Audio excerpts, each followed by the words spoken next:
Rapaz, mas que semana lazarenta essa que eu tô tendo, viu? Esses últimos 7 dias eu acho que foram um dos dias mais conturbados, mais esquisitos que eu tive desde que me tornei deputado federal. Exatamente há uma semana atrás, na sexta-feira, eu fui acordado às 6 horas da manhã pela Polícia Federal na minha casa e me acusando de crimes absurdos. Eu financiei o 8 de janeiro com cota parlamentar sem ser deputado ainda, algo incrível, tá? Que funciona uma escola de inglês e uma loja no meu escritório, mas a polícia não foi lá fazer busca e apreensão lá, e que eu estava financiando com verba pública uma OICIP, uma associação, uma ONG, que nunca recebeu dinheiro público. E aí, para piorar, a cereja, antes de ontem, o STF forma a maioria. Assim, quando você escuta isso, ó, STF forma a maioria, pode saber que lá vem bomba contra o Brasil, né? STF forma a maioria com o relator Alexandre de Moraes, tá? Ele que escolheu essa decisão, para me tornar réu. Isso, agora eu sou réu. Por que eu sou réu? Corrupção? O que foi? Desvio de dinheiro público? Golpe? Não, eu sou réu pelas minhas palavras enquanto deputado federal.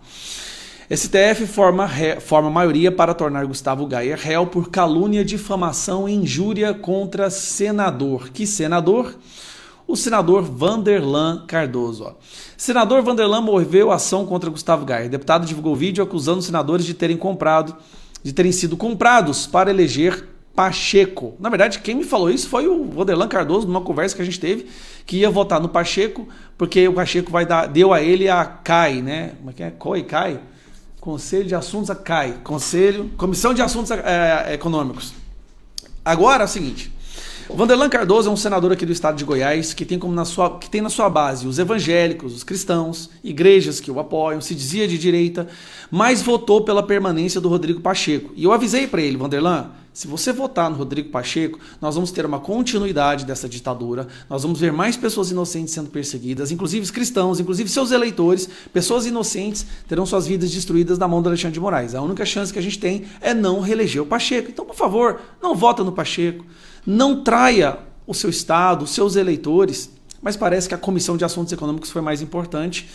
E beleza, quando ele declarou o voto e quando o Pacheco ganhou, eu fui no meu gabinete dentro do Congresso e gravei um vídeo, onde eu demonstrei a minha insatisfação. Olha, afinal, eu tinha votado no Vanderlan. Eu fui uma das pessoas que votou no Vanderlan para senador. E como deputado, eu verbalizei a minha indignação. Eu exagerei em um determinado momento, sim, pedi desculpas depois, quando no momento da raiva, ali no momento da indignação, vendo que a ditadura ia continuar, eu chamei o Vanderlan de vagabundo. Mas vagabundo é uma pessoa que não trabalha, né? Tem muita gente que tem orgulho de ser vagabundo. O que acontece? O Vanderlan me processou, entrou com um processo contra mim no Alexandre de Moraes, falando que eu tinha que falar que ele era vagabundo era uma tentativa de abolição do Estado Democrático de Direito. Preste atenção nisso, está no processo. Ele me acusou de golpista, de tentativa de abolição do Estado Democrático de Direito por meio violento, porque eu falei que o senador era um vagabundo. Só que nós, deputados federais, temos imunidade parlamentar para falar o que a gente quiser, pelo menos é o que está na Constituição, né? Na época que a Constituição era respeitada. E agora eu me tornei réu por calúnia e difamação. Tá aqui, ó. Me tornei réu por esses motivos. Formaria, calúnia, difamação e injúria contra senador. E aí, o que acontece? Tá aqui, ó. Vamos falar aqui o que aconteceu com o Vanderlan em Goiás, desde que o Goiás entendeu que ele traiu os seus eleitores. Aconteceu isso aqui, ó. No início das eleições desse ano, Vanderlan lidera com 21% para a Prefeitura de Goiânia, Gayer com 20%. Aí vinha Adriana Corse, Bruno Peixoto, Rogério Cruz e tal. Esse aqui é o prefeito, é o atual prefeito. Então Vanderlan estava liderando.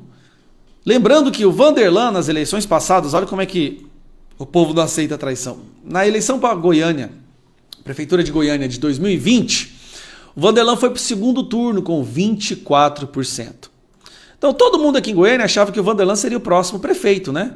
O Maguito veio a falecer e o Vanderlan Cardoso foi para o segundo turno com 24%. E eu fiquei aqui, ó, Gustavo Gayer, com 7,6%. Isso no DC, sem fundo eleitoral, sem tempo de televisão, sem fazer um santinho.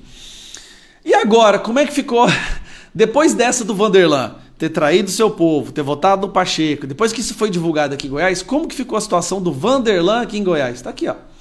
Fred Rodrigues, que é o nosso candidato, terminou o primeiro turno em primeiro lugar, Mabel em segundo, PT, Matheus Ribeiro, aí está aqui o Vanderlan. Vanderlan ficou com 6,57% dos votos. Olha que curioso. Ele estava com 21 no início, terminou com 6.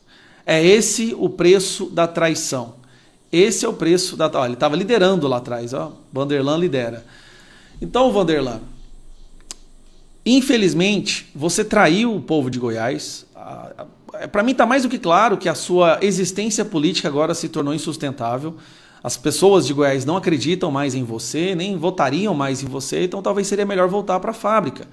Eu conversei com você naquela vez, na sua fábrica, dizendo, cara, se você fizer isso, você vai ser visto como um traidor, você vai contribuir para essa ditadura que a gente está vivendo.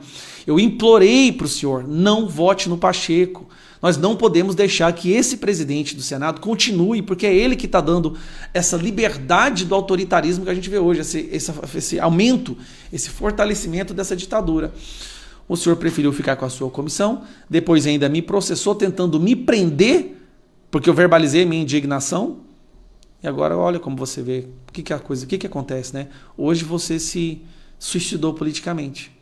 Agora, se tornar réu nas mãos do Alexandre de Moraes hoje no Brasil, Vanderlan, é quase que um atestado de idoneidade, é quase que um atestado de honestidade. Então, se você achou que você estava me prejudicando, quem saiu pior foi você. Eu sinto muito. O senhor tinha tudo para ser um ótimo guerreiro contra essa ditadura. Afinal de contas, o senhor foi eleito pelas igrejas evangélicas. Um abraço. Tchau.